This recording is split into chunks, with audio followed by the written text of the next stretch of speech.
Magandang umaga mga kawika.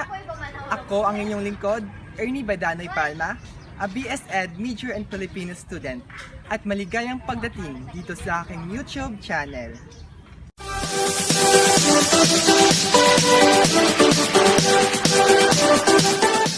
Nandito po tayo ngayon sa tindahan ni Genang Lenny. So makikita niyo po sa likuran ko.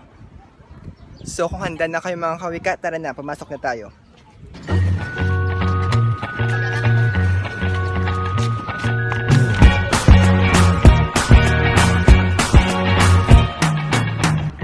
So mga kawika, ngayon mga kawika sa akin ko lang.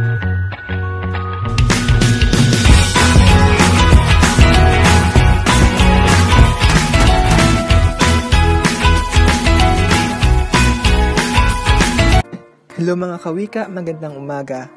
Bago natin umpisahan ang ating panayam sa isang may-ari ng tindahan, ano nga ba ang dalawang uri ng pananalita?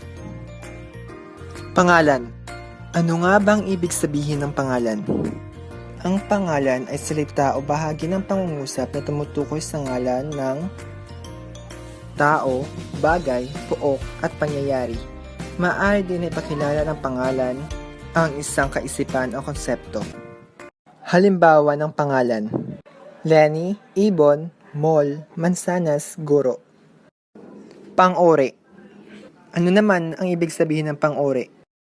Ang pang-uri, ito ay ang salitang nagbibigay turing o naglalarawan sa isang pangalan o panghalip, nagsasaad din ng uri ng katangian ng tao, bagay, pook o pangyayari. Halimbawa ng pang-uri: kulay, asol, bilang, 3, dami, 1 kilo, hetsura, maganda, laki, mataas. Magandang umaga, Genang Lenny. Mayong aga man. Meron akong simpleng katanungan para sa'yo. Ano nag-joke sa'yo para ipatayo ang maliit na sari-sari store? Nang tungod sa pandemic subong, nang nagbulubaligya ako kay para makabulig sa amon sa adlaw-adlaw nga tanan, kay kukis wala man obra ang bana ko, ti amo na nga nagtiyanggi-tiyanggi ako. Anong madalas na binibili dito sa yung sari-sari store? Pareho sang kape, pinagina ka importante sa adlaw-adlaw nga tanan sang tawo, ng mga mantika, magic syrup, noodles, pansit canton, shampoo, Colgate, habon, tanan nga para sa sulod sang balay, amo inaang ginapangamakag sa ako. Saan ang nagugustuhan mo mag-grocery? Sa mall o sa palengke? Sa palengke, dahil pareho man lang ang kagamay sang diferensya. Magkano ba ang kita niyo sa araw-araw? Ang kita ko sa adlaw-adlaw sa diri sa Tianggi, wala man ganubo sa 500, kung isa ga sobra man sa 1,000, wala ga puro pareho kay kung isa kapigado gid. Yung paninda ang hindi patok dito sa iyong tindahan? Ang matumal sa akon di mga chichirya man lang, biskwit kung kinahanglan sa tao, tiga baka sila ikaw kung hindi gid na sila mabakal.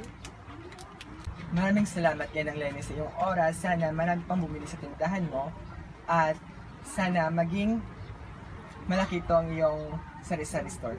Maraming salamat. Salamat. Dagdag kaalaman mga kawika.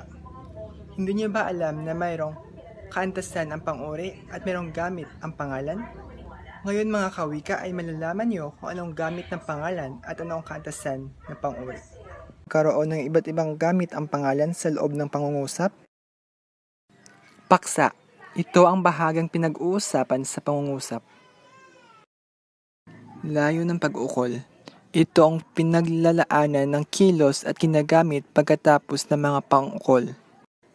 Pangalang pamuno. Tumutukoy sa naunang pangalan at nagpapaliwanag ng kahulugan nito. Pangalang panawag. Ginagamit sa tuwirang panawag. 3 kaantasan ng pang-uri. Kaantasan ng pang-uri. Number 1, lantay na pang-uri. Number 2, pahambing na pang-uri. Pahambing na magkatulad, pahambing na di magkatulad, pasukdol na pang-uri. So ngayon nga mga kawika, matapos na rin natin panayamin si Genang Lenny.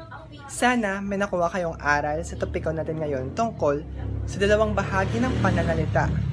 So mga kawika, dyan na rin nagtatapos sa aking vlog. Thank you for watching!